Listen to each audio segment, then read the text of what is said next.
All right, we are back here on another podcast. You guys are going to love this one because joining me is Mr. Kyle Chasse. How are you, Kyle? Hey, Paul. Good. Thanks for having me. Happy to be here. It's going to be a good topic. Listen, Yeah. we're talking about markets in the meltdown phase, as we call it right now, as Bitcoin has now eclipsed the 90K point. A lot of people saying this is the point of no return. Some people say this is the dead cat bounce. Others really taking a look at how the cycle is starting to transition. So we're going to cover all of that for you guys. So stick around for the full topic. We'll get into it.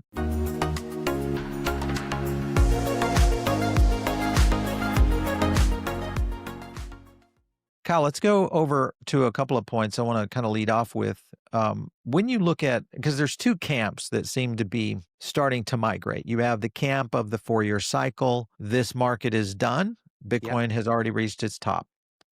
Then you have the camp of, let's say, a Raoul Pal or more myself that believe this is more on the macro side of an evolution, mainly and primarily connected to what's happening with institutional capital at Wall Street. Where do you stand? Where do you stand on this divide right now? So I've been wondering this before for a while because I'm such a and we must make this very upfront. I've always been a bias toward a perma bull, right? And so like Yeah. my time horizon has never been short term, and I've just been realizing this a lot more to make that clear up front because I'm in a lot of like private groups with a lot of friends that are in crypto Yep. and things like that.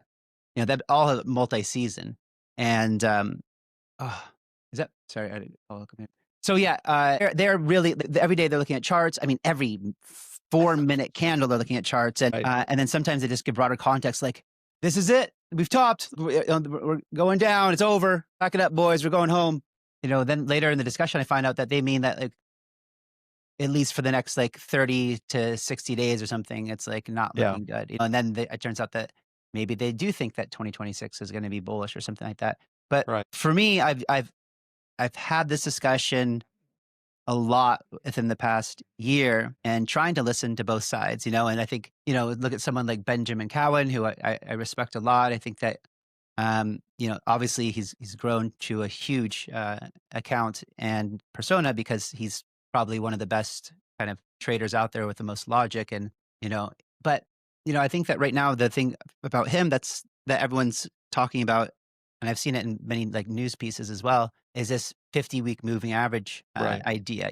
We broke below that, and if we stay down below there for too long, that confirms a bear market.